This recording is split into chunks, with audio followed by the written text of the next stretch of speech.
Perkenalkan, nama saya Agnalia Jenny Astari dengan NIM P2722602118.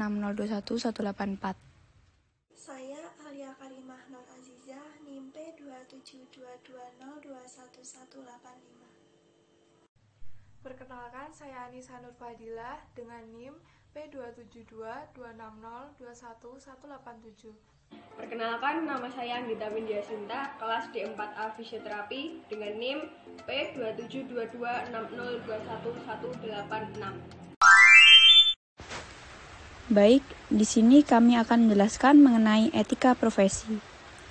Etika profesi merupakan sekumpulan peraturan atau panduan profesionalisme dalam dunia kerja. Etika berkaitan dengan konsep yang dimiliki individu maupun kelompok untuk menilai tindakan yang dikerjakannya itu salah atau benar, baik atau buruk. Definisi etika. Secara etimologi, kata etika berasal dari bahasa Yunani yang terdiri dari dua kata yaitu ethos dan etikos. Ethos berarti sifat, watak, kebiasaan, tempat yang biasa. Kemudian etikos berarti susila, keadaban, kelakuan, dan perbuatan yang baik. Kemudian pengertian etika menurut KBBI. Yang pertama, ilmu tentang apa yang baik dan buruk dan tentang hak serta kewajiban moral. Yang kedua, kumpulan asas atau nilai berkenaan dengan akhlak. Yang ketiga, nilai mengenai benar dan salah yang dianut oleh suatu golongan atau masyarakat. Kemudian, teori-teori etika. Yang pertama, etika deontologi. Menurut etika deontologi, etika merupakan suatu tindakan dinilai baik atau buruk berdasarkan apakah tindakan itu sesuai atau tidak dengan kewajiban. Kemudian, etika teleologi. Etika teleologi menilai baik buruk suatu tindakan berdasarkan tujuan atau akibat dari tindakan tersebut. Kemudian, etika keutamaan, yaitu mengutamakan pengembangan karakter moral pada diri seseorang. Jenis-jenis etika. Ada dua macam etika dalam menentukan baik buruk perilaku manusia. Yang pertama, etika deskriptif, yaitu etika yang berusaha meneropong secara kritis dan rasional sikap dan perilaku manusia dan apa yang dikejar oleh manusia dalam hidup ini sebagai sesuatu yang bernilai. Etika deskriptif memberikan fakta sebagai dasar untuk mengambil keputusan tentang perilaku atau sikap yang mau diambil. Yang kedua, etika normatif, yaitu etika yang berusaha menetapkan berbagai sikap dan pola perilaku ideal yang seharusnya dimiliki oleh manusia dalam hidup ini sebagai sesuatu yang bernilai. Etika secara umum dibagi menjadi dua. Yang pertama, etika umum, membahas kondisi dasar manusia dalam bertindak dan berpikir. Prinsip-prinsip moral dasar yang menjadi pegangan bagi manusia dalam bertindak, serta tolak ukur dalam menilai baik atau buruknya suatu tindakan. Etika umum dapat dianalogkan dengan ilmu pengetahuan yang membahas mengenai pengertian umum dan teori-teori. Yang kedua, etika khusus merupakan penerapan prinsip-prinsip moral dasar dalam bidang kehidupan yang khusus. Penerapan ini bisa berwujud bagaimana saya mengambil keputusan dan bertindak, teori dan prinsip-prinsip moral dasar. Namun, penerapan itu dapat juga berwujud bagaimana saya menilai perilaku saya dan orang lain dalam bidang kegiatan dan kehidupan khusus yang dilatar belakangi oleh kondisi yang memungkinkan manusia bertindak etis, cara bagaimana manusia mengambil suatu keputusan atau tindakan, dan teori serta prinsip moral dasar yang ada di baliknya. Etika khusus ini dibagi lagi menjadi dua bagian. Yang pertama, etika individual, yaitu menyangkut kewajiban dan sikap manusia terhadap dirinya sendiri. Yang kedua, etika sosial, yaitu berbicara mengenai kewajiban, sikap, dan pola perilaku manusia sebagai anggota umat manusia. Fungsi etika. Etika dibuat pasti memiliki fungsi-fungsinya. Berikut ini beberapa fungsi etika yang perlu Anda ketahui, antara lain. Yang pertama, sebagai tempat untuk mendapatkan orientasi kritis yang berhadapan dengan berbagai macam moralitas yang membingungkan. Yang kedua, sebagai orientasi etis, maka diperlukan dalam mengambil suatu sikap yang wajar dalam suasana pluralisme. Yang ketiga, untuk menunjukkan sebuah keterampilan intelektual, yaitu sesuatu keterampilan untuk dapat berargumentasi secara rasional dan secara kritis. Contoh etika. Etika pasti digunakan di dalam setiap kehidupan manusia. Banyak sekali contoh etika yang dapat kita jadikan sebuah pembelajaran. Beberapa di antaranya yaitu, yang pertama, mengucapkan salam saat berkunjung ke rumah orang lain. Mengucapkan salam ketika bertamu ke rumah orang merupakan contoh etika yang sudah diajarkan dari dulu sampai sekarang. Sehingga ketika seseorang tidak mengucapkan salam ketika bertamu, maka orang tersebut akan dianggap tidak mempunyai etika. Yang kedua, membuang sampah di tempat sampah. Membuang sampah pada tempatnya juga merupakan etika yang sudah diajarkan dari dulu sampai sekarang. Namun, sampai hari ini orang-orang masih ada yang tidak mematuhi etika ini. Banyak sekali orang yang masih membuang sampah sembarangan. Mereka tidak peduli dengan lingkungan sekitarnya. Yang ketiga, memohon maaf ketika melakukan kesalahan. Meminta maaf saat kita melakukan sesuatu kesalahan merupakan etika yang sangat penting untuk meningkatkan perdamaian. Tetapi sekarang nyatanya masih banyak orang yang tidak mau meminta maaf ketika ia melakukan kesalahan. Kejadian tersebut biasanya dikarenakan ego yang dimiliki.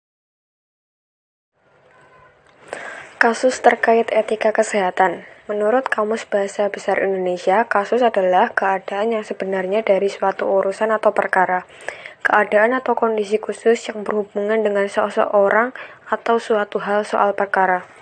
Dalam makalah ini, saya mengambil 3 kasus dalam dunia kesehatan. Yang pertama yaitu pertanggungjawaban hukum perawat dalam hal pemenuhan kewajiban dan kode etik dalam praktik keperawatan. Yang kedua, penolakan pelayanan medis oleh rumah sakit terhadap pasien yang membutuhkan perawatan darurat. Dan yang ketiga, perbuatan melawan hukum terhadap wewenang pelayanan bidan praktik mandiri berdasarkan peraturan perundang-undangan di Indonesia. Pada presentasi kali ini, permasalahan yang diulas adalah kasus pelanggaran etik keperawatan yang terjadi di rumah sakit, yaitu perawat melanggar aspek etik autonomi perawat. Seperti kasus kisah bayi prematur Evan yang meninggal setelah disuntik perawat. 3 perawat dalam kasus ini tidak meminta persetujuan kepada keluarga pasien sebelum melakukan tindakan penyuntikan. Seperti yang dikatakan oleh keluarga dari pasien tersebut, perawat di sini juga melanggar aspek etik perawat veracity, di mana perawat tidak mengatakan secara jujur suntikan apa yang diberikan kepada pasien. Dengan demikian, perawat melaksanakan standar pelayanan keperawatan, sehingga bila terjadi suatu kesalahan atau kelalaian, maka perawat dapat bertanggung jawab. Oleh karena itu, lahirnya hak dan kewajiban perawat, maka hubungan anggota masyarakat dilindungi oleh hukum. Maka mereka harus mentaati hubungan hukum ini. Dan jika perawat melakukan suatu kesalahan atau kelalaian yang menyebabkan pasien mengalami kerugian dalam menjalankan praktik mandiri perawat, maka perawat harus bertanggung jawab untuk menerima sanksi administrasi. Sebagaimana dalam pasal 58 ayat 1, setiap orang yang melanggar ketentuan pasal 18 ayat 1, pasal 21, Pasal 24 ayat 1 dan Pasal 27 ayat 1 dikenai sanksi administrasi. Ayat 2, sanksi administrasi sebagaimana dimaksud pada ayat 1 dapat berupa teguran lisan, peringatan tertulis, denda administratif, dan pencabutan izin praktek.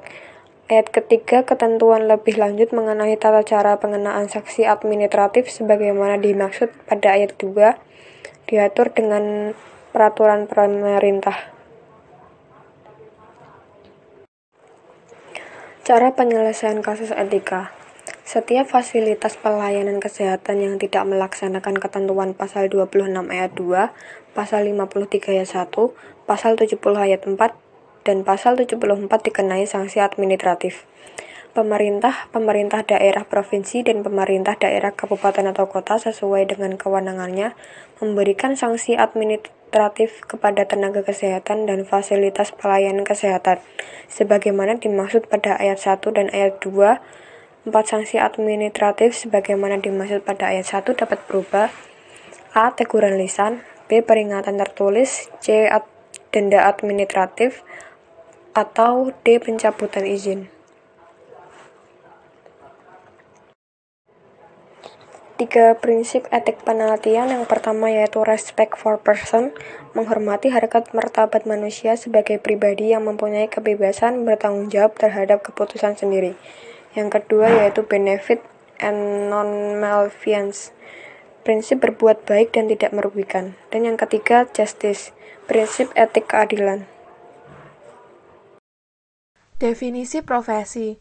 Secara harfiah, profesi berasal dari kata profession dalam bahasa Inggris yang berasal dari bahasa Latin professus yang berarti mampu atau ahli dalam suatu bentuk pekerjaan. Kata profesi dapat diketahui dari 3 sumber makna, yaitu makna secara etimologi yang berarti profesi berasal dari bahasa Inggris profession atau bahasa Latin professus yang artinya mengakui, pengakuan, menyatakan mampu atau ahli dalam pekerjaan tertentu. Secara terminologi, profesi dapat diartikan sebagai suatu pekerjaan yang mempersyaratkan pekerjaan tinggi bagi pelakunya yang ditekankan pada pekerjaan mental. Sementara secara sosiologi, profesi merupakan jenis model pekerjaan yang ideal. Definisi lain profesi. Menurut Kamus Besar Bahasa Indonesia, profesi adalah bidang pekerjaan yang dilandasi pendidikan keahlian meliputi keterampilan, kejuruan, dan sebagainya. Menurut Kanter, profesi adalah pekerjaan dari kelompok terbatas orang-orang yang memiliki keahlian khusus yang diperolehnya melalui training atau pengalaman lain atau diperoleh melalui keduanya sehingga penyandang profesi dapat membimbing atau memberi nasihat atau juga melayani orang lain dalam bidangnya sendiri. Menurut Sonny Keraf, profesi adalah pekerjaan yang dilakukan sebagai nafkah hidup dengan mengandalkan keahlian dan keterampilan yang tinggi dan dengan melibatkan komitmen pribadi yang mendalam. Ciri-ciri profesi. Ciri umum yang melekat pada sebuah profesi menurut Saundi dan Suherman sebagai berikut. 1.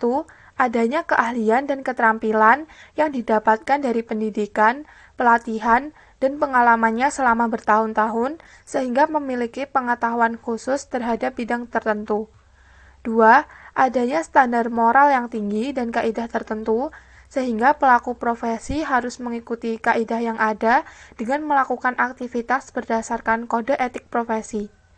3. Seorang profesi harus mementingkan kepentingan masyarakat terlebih dahulu sebelum kepentingan pribadinya, sehingga seorang profesi harus mengabdi pada kepentingan masyarakat. 4. Pelaku profesi harus memiliki izin khusus untuk menjalankan suatu pekerjaannya, karena aktivitas profesi sangat berkaitan dengan masyarakat berupa keamanan, keselamatan, dan kelangsungan hidupnya. 5. Biasanya profesional merupakan anggota dari suatu profesi. Syarat-syarat profesi menurut Wolfer. 1. Adanya spesialisasi dalam sebuah latar belakang teori yang luas. Maksudnya terdapat keahlian khusus dan memiliki pengetahuan yang umum. 2. Adanya organisasi yang terkait pada organisasi profesional yang memiliki kode etik, otonomi jabatan, dan karya yang berlaku seumur hidup. 3. Adanya perlindungan hukum dan memiliki status profesional yang diakui oleh masyarakat sebagai sebuah pekerjaan. 2. Adanya organisasi yang terkait pada organisasi profesional yang memiliki kode etik, otonomi jabatan, dan karya yang berlaku seumur hidup. 3. Adanya perlindungan hukum dan memiliki status profesional yang diakui oleh masyarakat sebagai sebuah pekerjaan. Berdiskusi tentang profesi melibatkan beberapa istilah yang berkaitan. Yang pertama yaitu profesi adalah suatu jabatan atau pekerjaan yang menuntut keahlian dari para anggotanya. Artinya, ia tidak bisa dilakukan oleh sembarang orang yang tidak dilatih dan tidak disiapkan secara khusus untuk melakukan pekerjaan itu. 2. Profesional menunjuk pada dua hal. Yang pertama yaitu orang yang menyandang suatu profesi. Misalnya, dia seorang profesional. Yang kedua, penampilan seseorang dalam melakukan pekerjaannya yang sesuai dengan profesinya. Pengertian kedua ini, profesional dikontraskan dengan non-profesional atau amatir.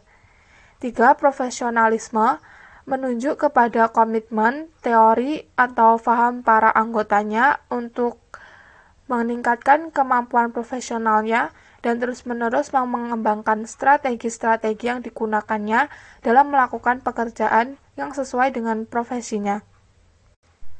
Keempat, profesionalitas mengacu kepada sikap para anggota profesi terhadap profesinya serta derajat pengetahuan dan keahlian yang mereka miliki dalam rangka melakukan pekerjaannya.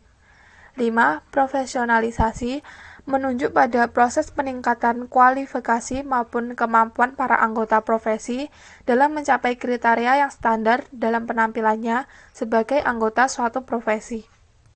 Jenis-jenis profesi dari berbagai bidang.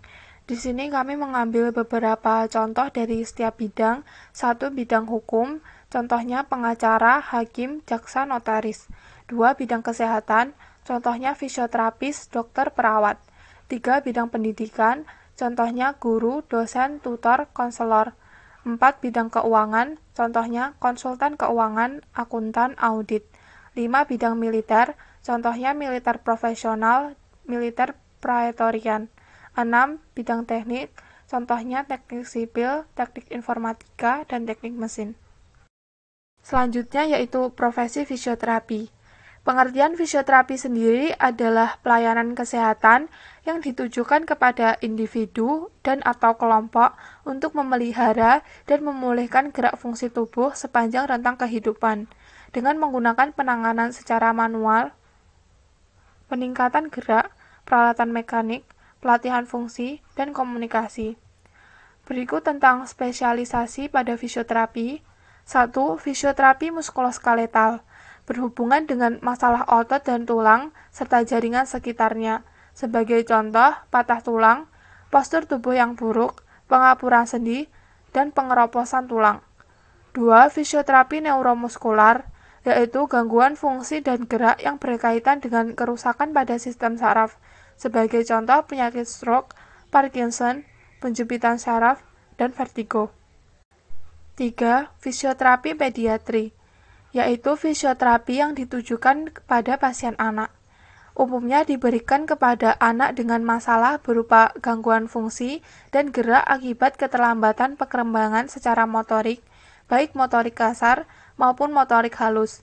Sebagai contoh, kasus kelumpuhan otak dan sindroma Down, di mana anak dengan diagnosa tersebut mengalami keterlambatan perkembangan gerak dibandingkan dengan pola perkembangan normal. 4. Fisioterapi olahraga, yaitu fisioterapi yang ditujukan pada bidang olahraga, terutama bagi mereka yang mengejar prestasi sebagai atlet. Layanan yang diberikan dapat berupa peningkatan performa dan mencegah terjadi cedera olahraga. Juga dapat berupa usaha untuk mengembalikan kemampuan atlet untuk kembali bertanding setelah terjadinya cedera. Pada atlet akan segera mendapatkan perawatan seperti kompres pada bagian tubuh yang terkena cedera. Yang kelima yaitu fisioterapi kardiovaskular, yaitu bidang fisioterapi yang berhubungan dengan kesehatan jantung dan paru-paru, terutama dalam masa sebelum dan setelah operasi rongga dada serta jantung.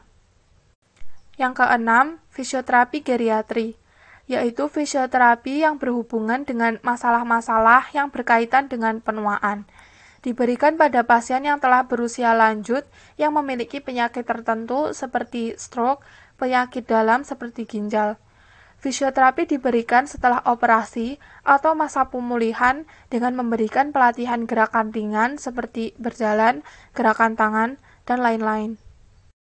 Selanjutnya yaitu mengenai fisioterapis. Pengertian fisioterapi sendiri adalah orang yang telah lulus pendidikan formal fisioterapi dan kepadanya diberikan kewenangan tertulis untuk melakukan tindakan fisioterapi atas dasar keilmuan dan kompetensi yang dimilikinya sesuai dengan peraturan perundang-undangan yang berlaku. Sebagai profesi, maka fisioterapi memiliki otonomi mandiri, yaitu kebebasan dalam melakukan keputusan-keputusan profesional dalam melakukan upaya-upaya promotif, preventif, dan penyembuhan dalam batas pengetahuan yang didapat sesuai dengan kompetensi dan kewenangannya. Tindakan fisioterapis yang dilakukan adalah tanggung jawab fisioterapis secara individu. Lingkup pelayanan fisioterapi antara lain: 1. Promotif, mempromosikan kesehatan dan kesejahteraan bagi individu dan masyarakat umum. 2. Preventif, pencegahan terhadap gangguan, keterbatasan fungsi, ketidakmampuan individu yang berpotensi untuk mengalami gangguan gerak dan fungsi tubuh akibat faktor-faktor kesehatan sosial ekonomi dan gaya hidup. 3. Kuratif dan rehabilitatif, memberikan intervensi untuk pemulihan integritas sistem tubuh yang diperlukan untuk pemulihan gerak, memaksimalkan fungsi, meminimalkan ketidakmampuan, dan meningkatkan kualitas hidup individu dan kelompok yang memiliki gangguan gerak akibat keterbatasan fungsi.